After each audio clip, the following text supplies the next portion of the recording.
Bible. So who chose the books of the Bible, and how do we know they picked the right ones?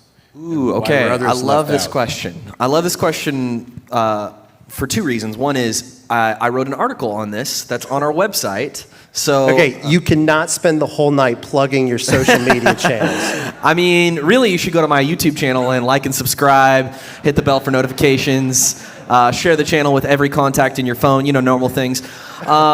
But yeah, no, there's an article on our website if you want to read more into this. But the second reason I love this is I think this is a really interesting question. It's a really interesting topic to think about. Why are the books of the Bible that we have, why are they in there?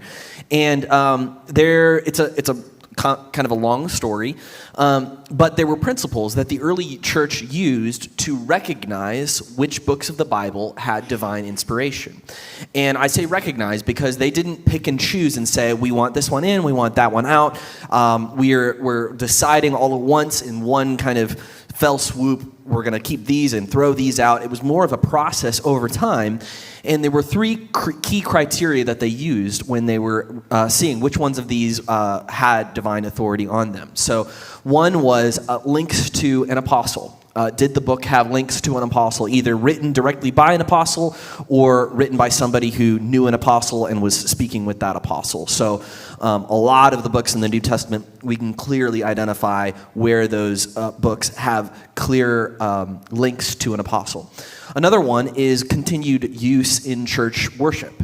And this is one, is this something that is useful for the church? Is this something that wasn't just a letter for one time at one place to one person, but actually, this letter to the Ephesians, for example, is a universal letter. This isn't just to the Ephesians. This is to every church.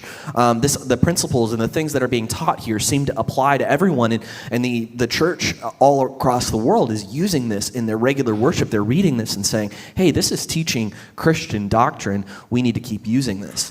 So that was the second criteria. And then the third one is adherence to the rule of faith. And the rule of faith is essentially what have all Christians at all times believed.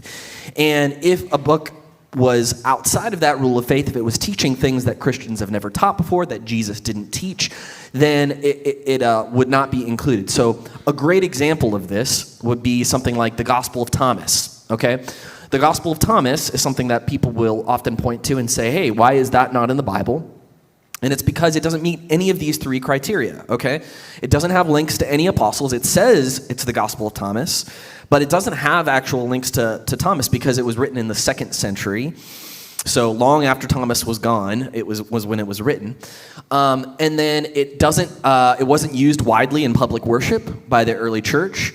And it very, very far deviates from the rule of faith. It has wacky teachings in it saying that women have to become men in order to be saved. Some wacky stuff that it says in there. So that's a good example of something that fell outside of those bounds. And it was sort of a process of the church gradually saying, you know what, these seem to be the right books. And by the end of the 1st century, there were already lists that were being put together that had most of the books that we have.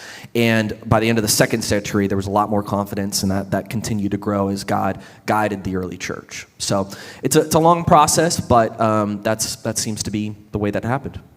So you'll hear a lot of people that say it was the Council of Nicaea or Constantine that decided this. What you're saying is it was a process over many years where the Christian community evaluated these New Testament books under this criteria, and then there was broad agreement on this. Is that? Yeah, because there's lots of misconceptions out there because of the Da Vinci Code, for example. The Da Vinci Code says, Dan Brown says he was writing historical fiction, which basically means he made a bunch of stuff up and then called it history. But yeah, he says that at the Council of Nicaea, they burned all of these Gospels. They got rid of the ones that they didn't like, and that's just totally fabricated. There's no real basis for that. That actually did happen for the Quran, which is another story that we can talk about if you'd like. Yeah, well, that's good. Good job.